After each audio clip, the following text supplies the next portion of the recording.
I'm Kathy Ortislager, and I started the Triangle Net to connect people with opportunity, especially in cybersecurity. And I work in cybersecurity, and I have kids, and I talk to kids. And what I notice is that they don't quite understand what cybersecurity is and how relevant it is to them.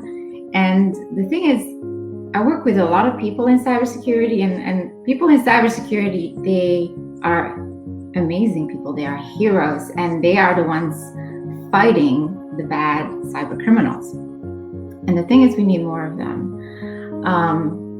But the problem is, cybersecurity is not being taught in middle school, in high school, and everybody's using the internet and technology.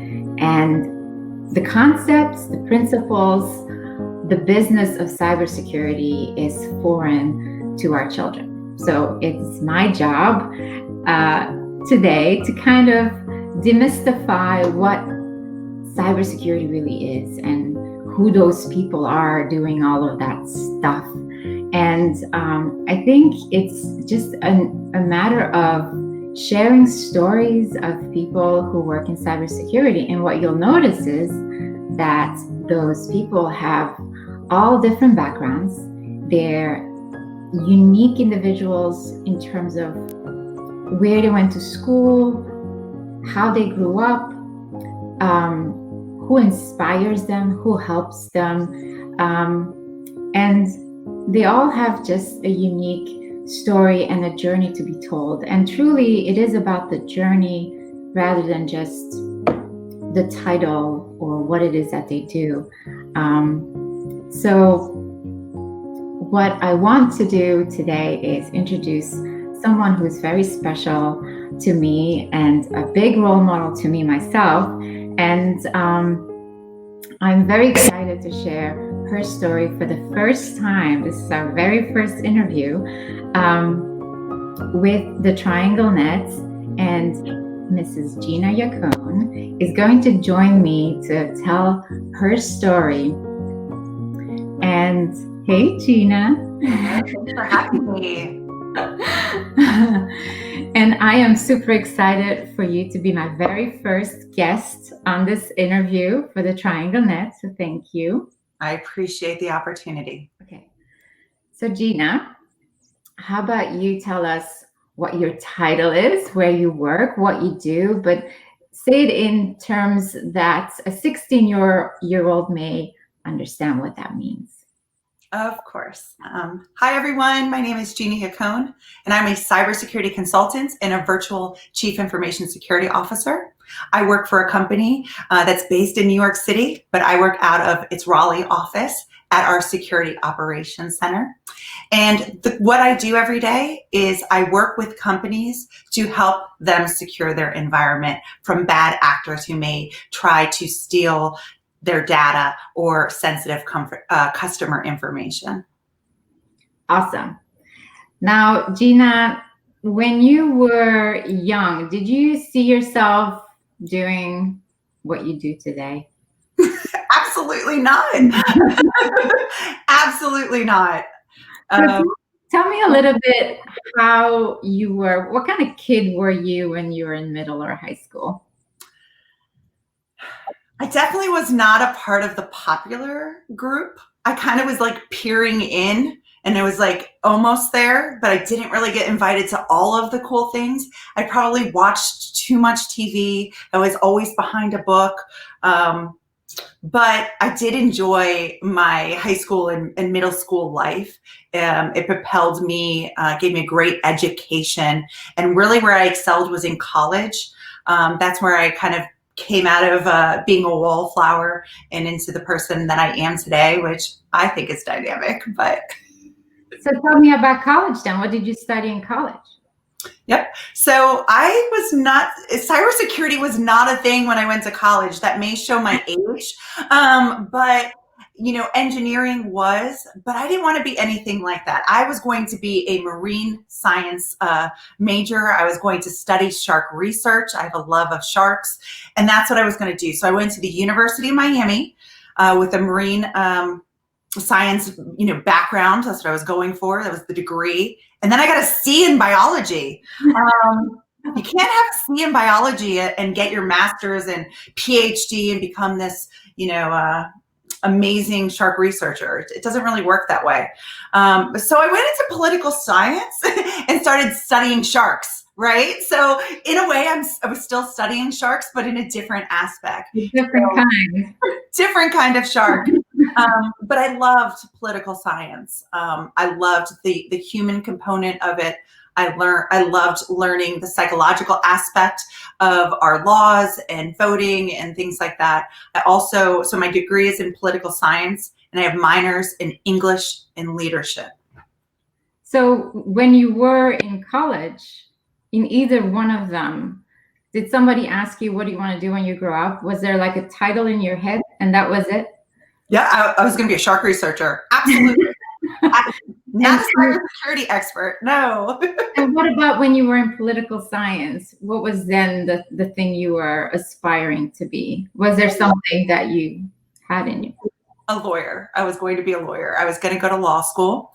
However, I am the product of the 2018 recession. So that never came to be for me. So how did you end up into cybersecurity then? Out of college, I worked at a law firm, and for 14 years, I was a private investigator. So kind of what happened, that is also another job I did not think I was going to be in. I kind of fell into it, and it was a really natural transition. I worked at a very large law firm in Tampa, Florida. The firm was very known for its high-profile cases. We mainly did criminal defense and high-profile civil and medical malpractice cases. And I was just doing special projects, wanting to get into law school. So doing like legal assistance, some paralegal work, some special projects. And there was a position that opened up on the investigation team. And somebody was like, Gina, you're good with people. Maybe you should go over there. And I did. And I worked under a senior investigator. His name was Kevin Cowary. And for many, many years, I worked under his direction. And I would factually work up cases, proving and disproving the legal theories of the case based on facts. And that allowed me to develop a very strong critical mind, as well as really good verbal communication and written communication, because I would have to work on a case. And if we had a certain position, I would have to provide all the evidence that to say why I believed a certain thing and really develop it. So that allowed me tons of soft skills, which I actually utilize today in cybersecurity. You would never think the two would translate so well and mesh so well, but in cybersecurity, we're also dealing with criminal actors. I dealt with criminal actors for 14 years. Also, we're proving things like, so if there is some type of an intrusion by a bad actor, or if there is a virus or a malware that gets into a system, you have to investigate how that happens. You have to look at all of the different facts, and you have to be able to communicate that to a client that is unsure of the unknown or what happened. So being an investigator, shockingly, is a very unique way to be in cybersecurity, but it just makes a lot of sense. Also, it allows me a lot of people skills. So being an investigator, I had to interview people, get them to speak to me about things that they never wanted to talk about. It's the same in cybersecurity. Nobody really wants to talk about a ransomware or an attack. Those are all very negative things. Same with cases. So you have to develop a rapport with people, and you have to empathize with them, get them to open up. And those are a lot of the skills that I developed for 14 years. Yes. And it really sounds like you built one skill on top of the other, and that the combination of you becoming more of an extrovert and more engaging but you're really a people person, right? You love speaking with people. You're very engaging. You're very approachable. So it's easy for people to talk with you. I think people are not very defensive in your presence. So I feel like you're a great communicator, but also a people person, where you seem to understand where people come from, and you're always in tune with what their motivators are and things like that. So being empathetic is one of those areas that you have to be with clients. You have to be empathetic. So my years as an investigator, hearing about, you know, crimes or helping somebody who is a plaintiff in a civil suit. So if they've been harmed in some way, you have to listen. And you have to, once you listen, you have to also be able to communicate that to a jury. And even though I wasn't an attorney that was speaking on behalf of a jury, I would have to give that attorney the tools that they need to succeed. Excellent, excellent.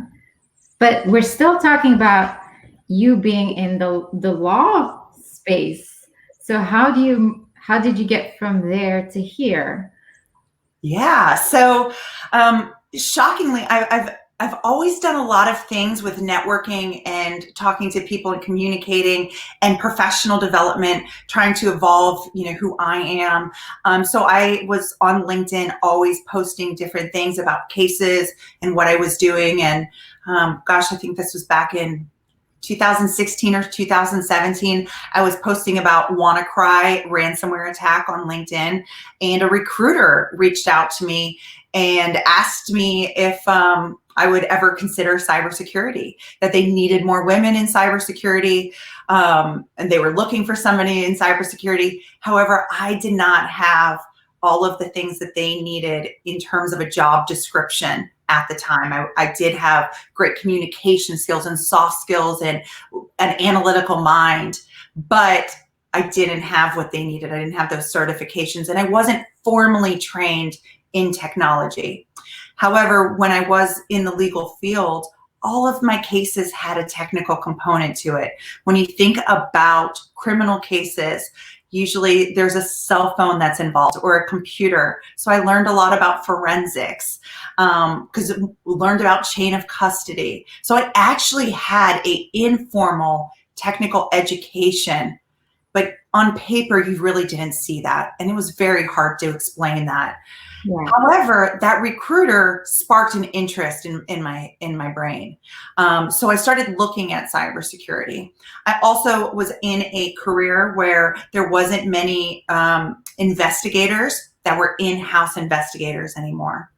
All of them were contracted out. So to have a full-time job as a full-time employee for a prestigious law firm, those chances were very small. So I either needed to stay where I was, open my own practice, but probably not get the cases that I was normally used to doing, and or find a new career. So I took on a journey, took a leap of faith, and started studying for cybersecurity certifications, and started on this path to becoming a cybersecurity consultant. Yay!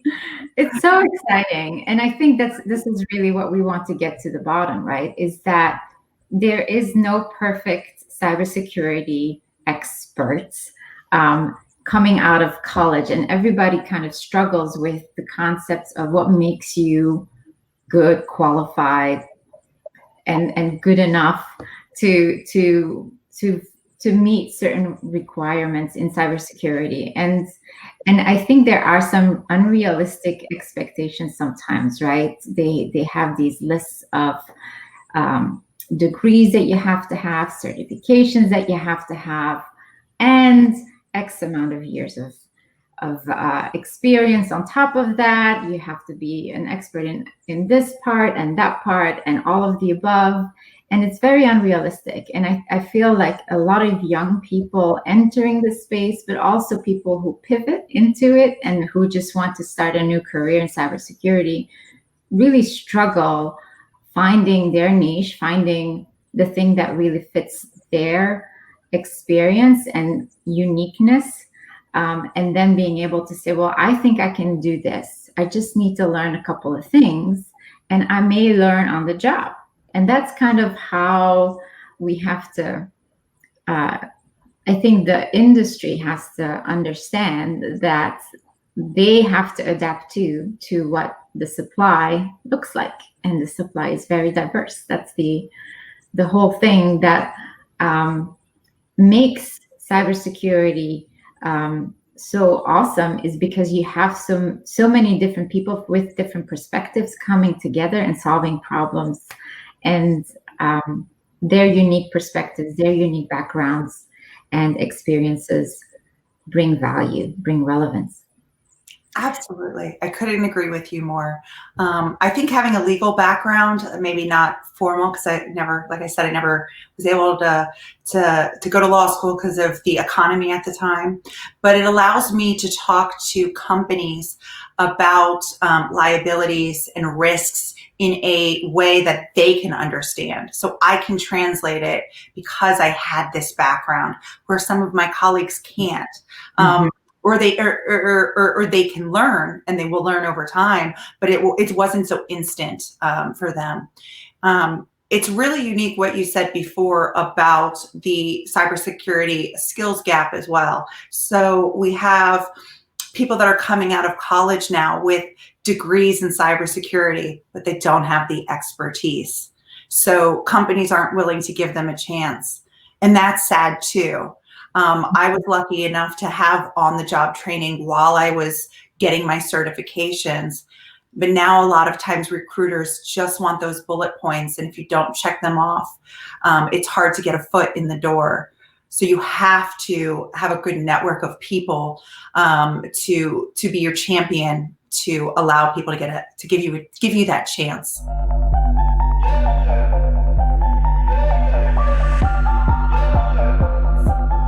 So let's talk more about the people who kind of helped Gina be the wonderful person that you are, and getting you into the places that you've been and where you are today. So let's start with when you were growing up, who were your role models? Who were you looking up to? Who was inspiring you when you were young?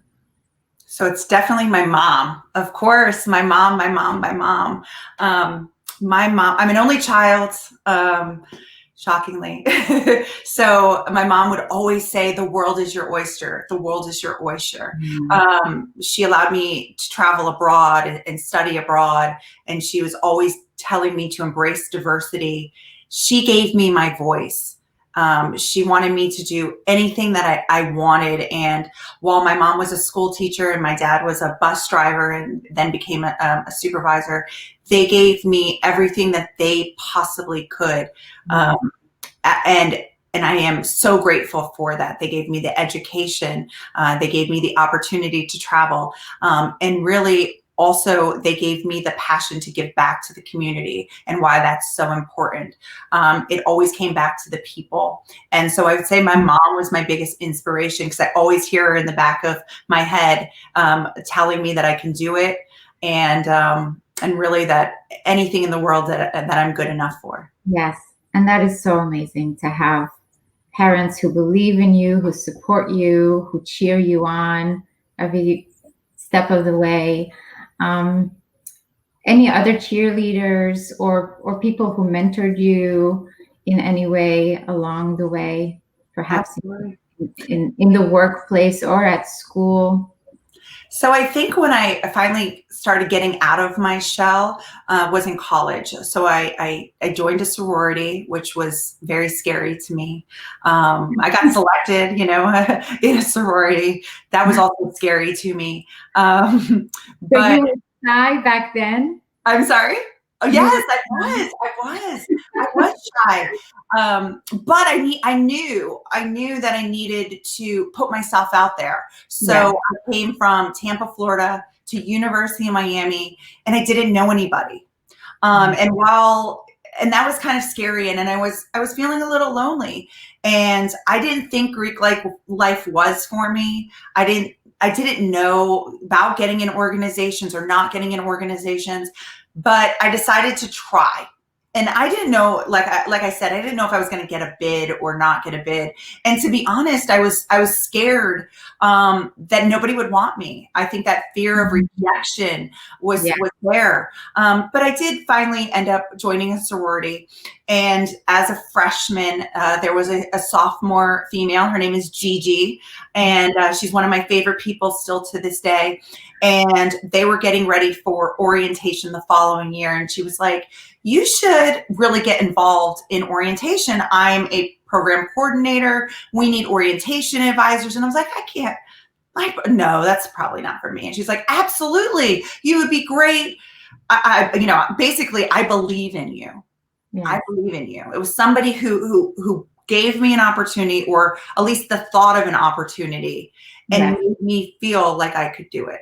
Yeah. Additionally, she said, you should look at going into student government. And of course, then I joined student government. So it was one of those things. University of Miami was a very unique educational experience. It is a private school, so it is not an actual public school. And what they do from the moment you get in there is they are trying to get you to give back to the community. It's always about the what next, how you can be involved, what organizations are out there. And at the time, there was over 200 on University of Miami's campus, and we only had like 13,000 students total. So the opportunity to be involved and have leadership opportunities was there. But it was Gigi who really asked me. She actually came to me and told me that I could do it.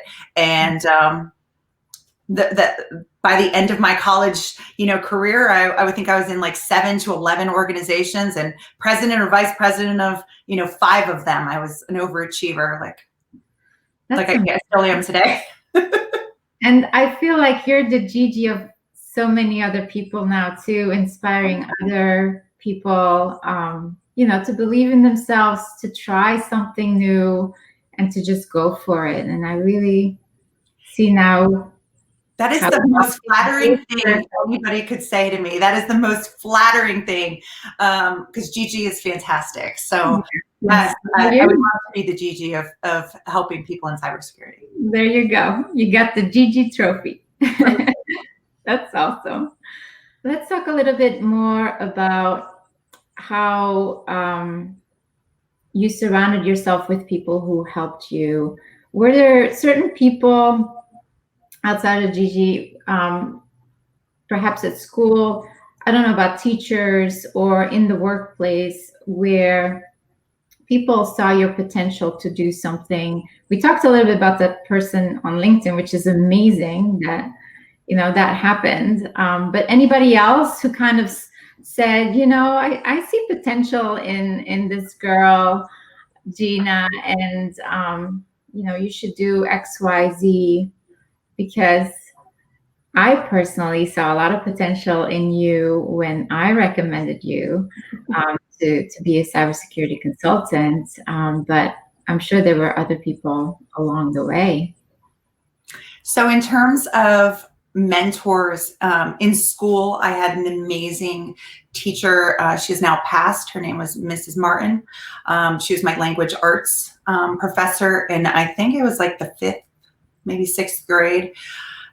She was a very difficult teacher, but she just really wanting me to always improve my writing. She believed in my writing style, and she really kept on giving me more and more advanced material, especially in the written form, to advance my writing style. So I think in terms of teachers, Mrs. Martin is number 1 in the books. In terms of career, one of the people who's an unsung hero is a gentleman by the name of Dean Sapp. He was a CISO at one of the cybersecurity companies that I worked at. And he realized that I wasn't getting a lot of credit for things that I was doing, either like through my intellectual property, creating materials. A lot of the men were getting credit, and he really wanted to make sure that my voice was heard. And I've always valued that, because he was the CISO of the company, that he saw potential in me. currently, when we think about like kind of today, I have the best group of role models and mentors and cheerleaders. I am in a lot of different cybersecurity organizations, and I only surround myself with the best positive people that I can. So I met you in a cybersecurity networking group called ISSA in Raleigh. And you were one of the people who also believed in me, said I could do something while I was just studying, and that was a couple of years ago. I've met people like Derek from Tweens Technology. He's always telling me that I can do more than I think I can do. So I always very much value his guidance and mentorship and just his counsel as well. But thinking also about my network, I have a great study partner. Her name is Galen, who I study a lot of my cybersecurity exams with, or I'll, maybe, we'll meet up on a Saturday and we'll deconstruct a topic that may be unknown to me or something that's emerging that I just want to be on, be in front of. I have a wonderful, friend named Karen who is also another cheerleader of mine. But I think it's really important to surround yourself with positive people who will provide you really good guidance, who will really bring you up as opposed to putting you down. Instead of saying, you don't really have that certification or that experience, they'll say, these skills in you really will help you here. And this is why. Yes. I think that's what's important. I think a lot of times we're still looking at the resume check boxes, and we're not seeing the unique potential that people bring, because diversity of mind in cybersecurity is so vital, so vital. And while I may look very different on paper, I present very different in front of clients, and I do things, on my own to study that people don't see because it's not necessarily on my resume. So I think it's people kind of trying to learn about me and understand me before putting me in a box. I never want to be put in a box. No, we don't want to put Gina in a box. And I have to applaud the gentleman who recognized that you were not getting credit in a workplace. It's a male-dominated workplace, right? The cybersecurity, IT, STEM world we work in, and recognizing that a woman on your team is not getting the recognition or not getting opportunity and doing something about it, speaking up, bravo. That's awesome. Absolutely. It is bravo. And also thinking about that recruiter too, who was, years before that, who really had the foresight to say, there's not enough women leaders in cybersecurity. There's not enough women in cybersecurity. Yeah. So bravo to both of them, and bravo to, my current boss, Chris Harper, who also, he takes away any red tape and just allows me to be me and succeed in everything that I do. He just trusts me. And I think that's probably the biggest thing is if you trust people, you can just succeed in so many ways. So I have a lot of strong influences, male and female, that just propel me to do better and be better every day. That is awesome. And I love hearing your story. I love hearing your journey. I think it's such a great example. And I hope this really inspires young people or people from any background at any age or whatever it may be to really say, you know what, I have unique ways of looking at things, and I have a unique background, and I have done things at school or at work that could help me do these things now in cybersecurity or IT or whatever it may be. But to never downplay already what you have accomplished so far is so important. So very awesome. Thank you for sharing those details about your journey.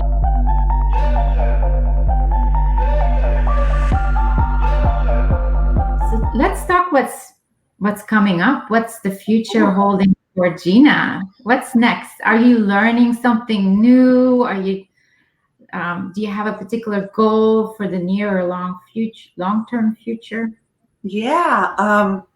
So cybersecurity is ever changing, right? It is evolving so quickly. So I feel like I don't know what the future holds for me in my career because, gosh, in 2 years, who knows what happens? I hope to lead and inspire. So what I'm doing now to further myself, because cybersecurity moves so quickly and it just changes so fast, you have to every day study. So regardless of the day, I am trying to learn a topic or learn a little bit something new every day, spend 15 minutes reading an article or listening to a webinar, a podcast or something about cybersecurity. I'm also getting my master's in cybersecurity. And so that is, something new. It maybe will make my resume make a little bit more sense because I come from a political science background. So having a technical master's degree, I think will help me with that. It's a wonderful program. I'm enjoying it immensely. It is really kind of taking my education and the value I bring to my clients now to bring it to a new level for me because it's allowing me to think differently. So before, I do have a background in, language, and in a way the law. So now thinking about the technical and with my work experience, the meshing it's a beautiful right now. I'm very involved with cloud security, trying to really, a lot of my clients are in the cloud or merging to the cloud or have a system in the cloud. So really trying to protect assets in the cloud is something that I'm really evolving in this year to try to master. But what school are you getting your master's from? I'm getting it from the University of New Hampshire, so in Durham, New Hampshire, and I chose that program because a couple of different things. I really wanted to go to Georgia Tech. I wanted that for my resume. I thought that that's what I wanted. Sadly, when I went through that process, I felt like a number. I didn't feel like I had a voice. And that gave me pause.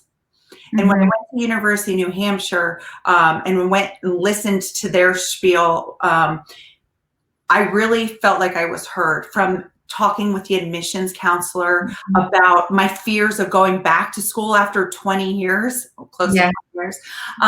My fears because I work full time. I'm very involved in the community. So being able to be vulnerable with somebody and them to walk me through the process and make me feel comfortable. Also, University of New Hampshire is an amazing school for their national defense aspect. So my cybersecurity program has a strong sense in national security. So it's kind of like cybersecurity, national security. So there's a lot of influence there, which is really intellectually stimulating to me. The professors are of strong quality. And I actually got the opportunity to speak with the woman who actually created the program. And so they gave me a 30-minute session before I even decided to apply.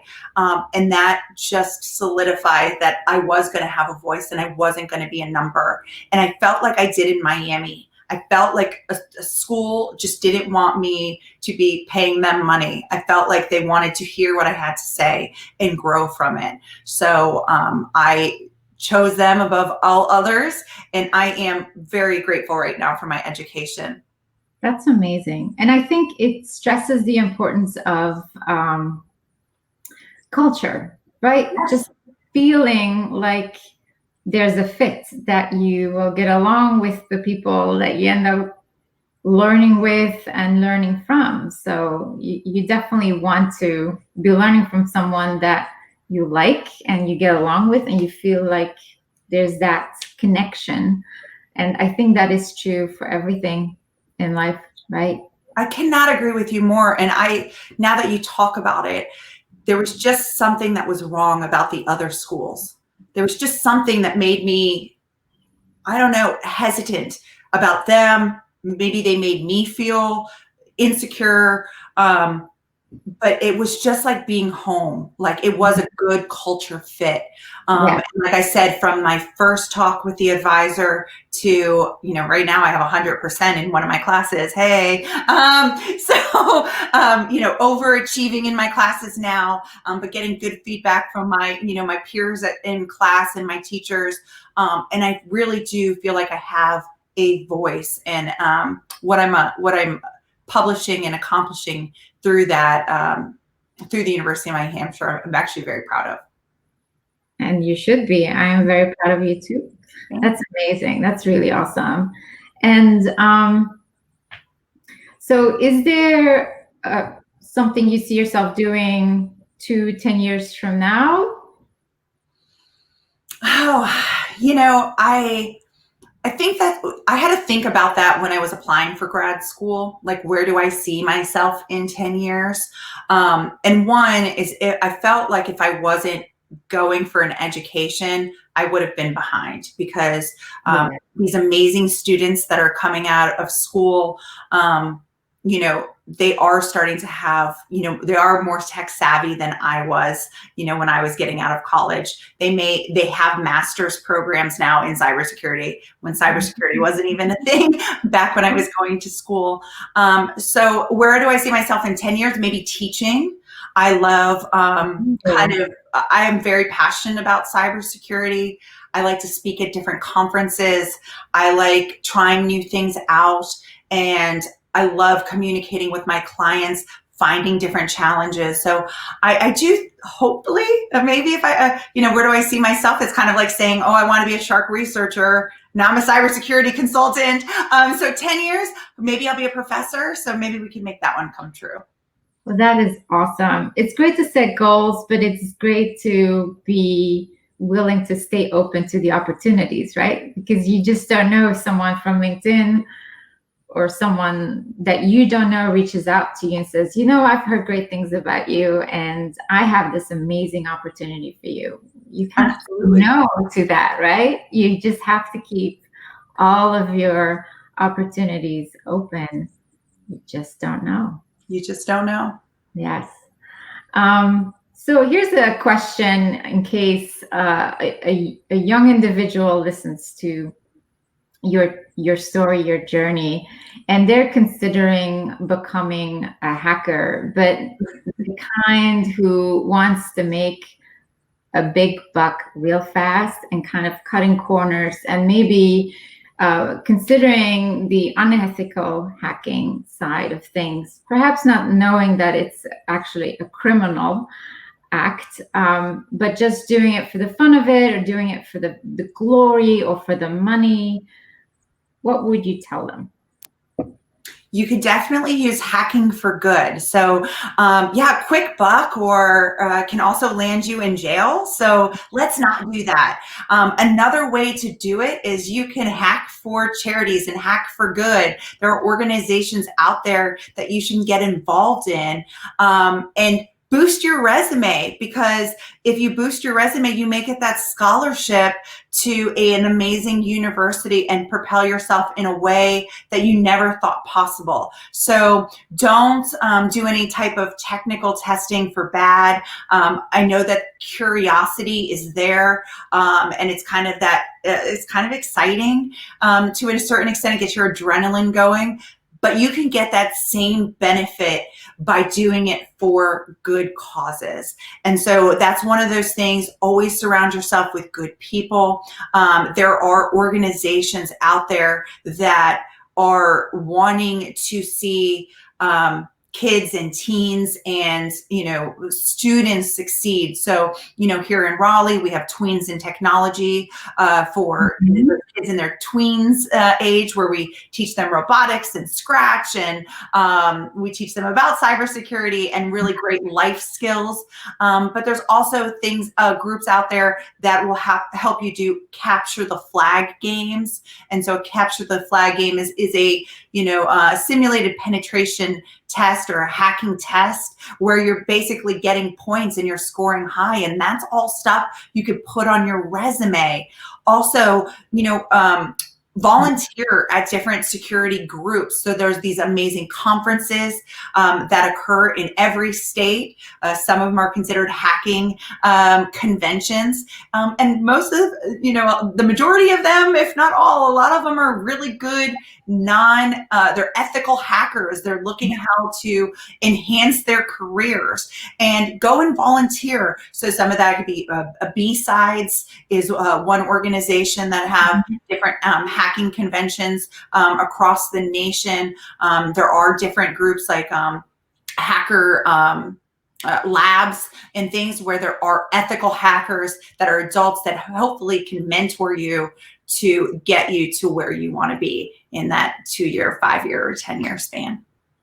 And that's why I love the ISSA Raleigh chapter that we go to, because there are so many great people who would love to mentor people, would love the opportunity to talk to kids and just share what they do and share their story, but also give a glimpse into their world so that it's easier to kind of understand if it's something that you want to do or not.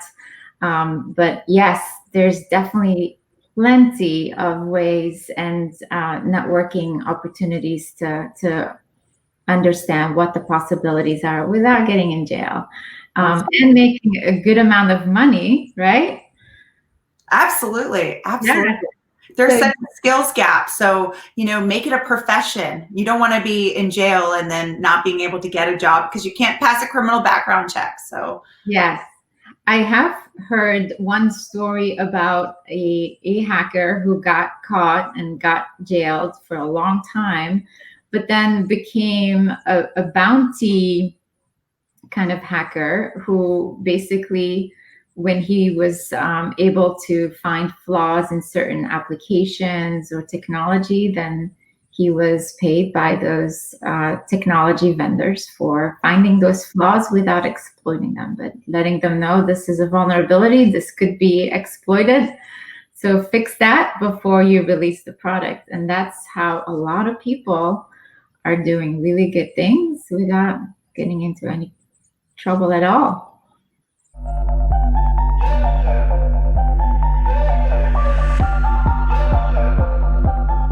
How do you define success? That's a loaded question, right? Success. What is it? What does that look like? Is that a nice house, a fancy car, or is it something?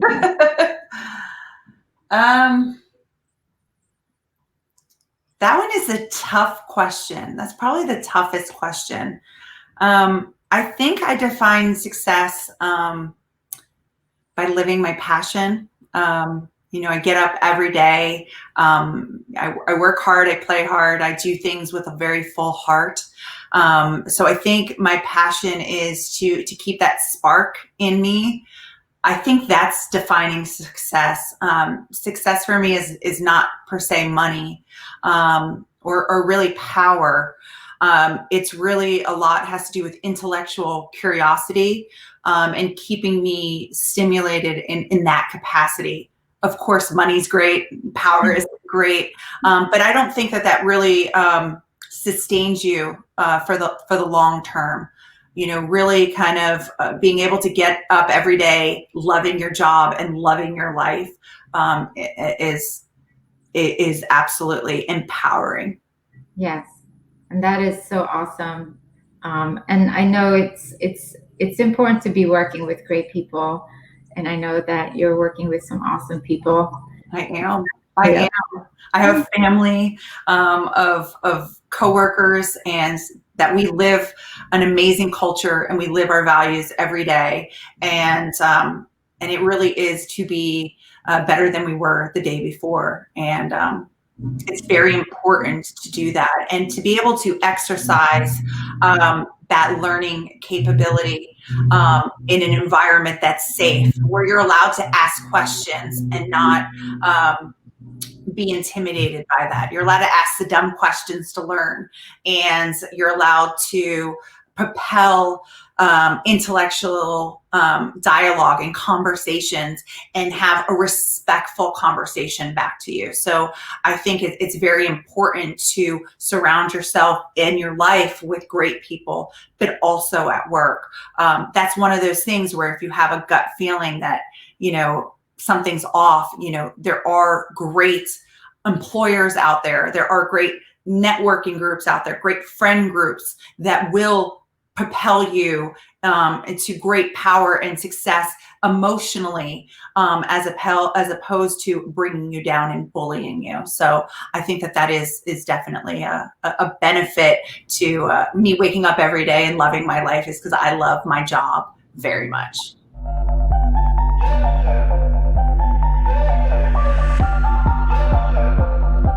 So what brings you fulfillment? What is your purpose? That one's also a tough question, just like the success question. But I think I find purpose trying to be a trailblazer for women, trying to inspire women, trying to break barriers. I work in a very male-dominated career right now, and I love ways that I can find ways to introduce women into cybersecurity, into this career path.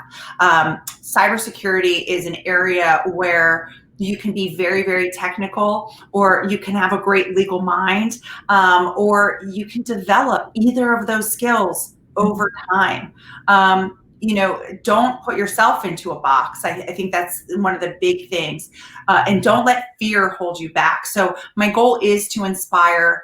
I am definitely not flawless by any means. I fail often, I fail fast, and I move on.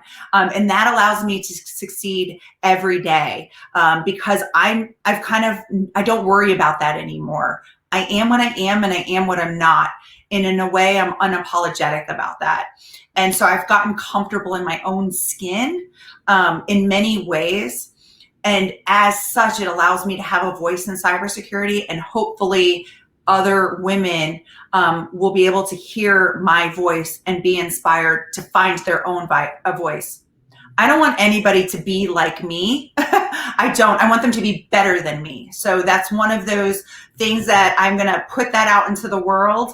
I may want to be a trailblazer, and I may want to be inspire people, but I want you to grow from the lessons that I've learned, and grow higher than and reach higher than I could ever think possible.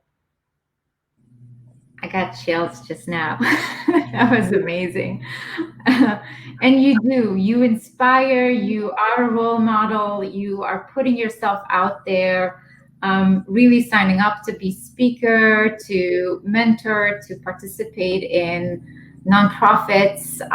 You give so much of yourself. And I really, really believe that so many other women other than me are looking at you and looking up at you and saying, you know what, I'm going to try to be just as great as Gina.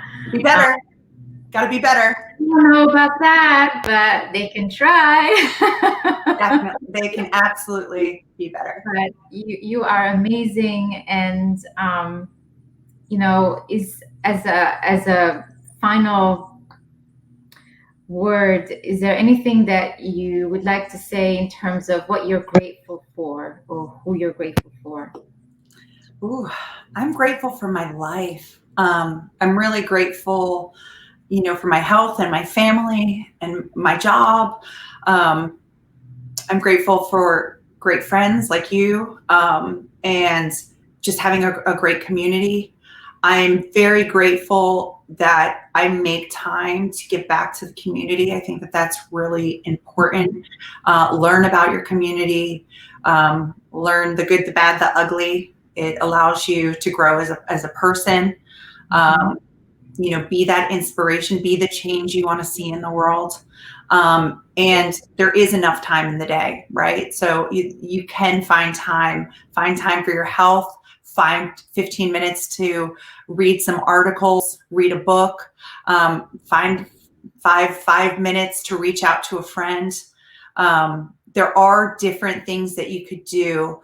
And it isn't all about money or power. Like I said, it really is about finding fulfillment in yourself, being comfortable in your own skin, and finding your voice. So being empowered and knowing that you're not alone. I've had fears in the past. I still have fears. Those fears make me over-prepared and give me anxiety. But that shows you that I'm a human. And that human component is what I really try every day to work within myself to be better. But I really do try to carve out time each day in some capacity so that I have a very balanced and fulfilled life. Well, on that positive note, let me thank you from the bottom of my heart, Gina. You've been a tremendous role model to me, and you continue to inspire me. And I am so grateful that you were my very first guest on this journey to cybersecurity little interview of ours. I really appreciate it. You are amazing. Keep doing what you're doing, and I can't wait to see all the next things that are in your future and be part of it. Thank you so much. I very much value your time, and to the viewers that are out there, reach for your goals and surpass them. Thank you. Put me on the stage now. I'm ready to rage now. I feel like an animal stuck in a cage and I'm ready to break out. My time, my time. None of you people can tell me to stop. This time, like the last time, you better get ready to race to the top. I'm ready to do this, show you what the truth is. I step on the field, it's time to get real. I'm feeling so ruthless. My time. None of you people can tell me to stop. Lower the lights down. Hand over my crown, hand over my heart. I do this for my town, I do this for my crowd. So turn me up real loud. My time, none of you people can tell me to stop. Yeah. So what are you afraid of? Those feelings are made of. Get in the game, your moment of fame, show them what you made of. It's time that we stand up, it's time that we man up. For anyone asking who is the best, we putting our hands up. My time, nothing can keep me from reaching the top. This time, like the last time, I'm moving so fast, I'm ready to ride. I'm ready to throw down, it's time for the showdown. I'm ready to rise, don't be surprised, I'll take on the world now. My time, none of you people can tell me to stop. Lower the lights down, hand over my crown, hand over my heart. I do this for my town, I do this for my crowd. So turn me up real loud. My time, none of you people can tell me to stop. My time, none of you people can tell me to stop. My town, my crown, we know what it takes to be reaching the top. We're reaching the top, we're reaching the top. We know what it takes to be reaching the top. My time, none of you people can tell me to stop. My town, my crown, we know what it takes to be reaching the top. We're reaching the top.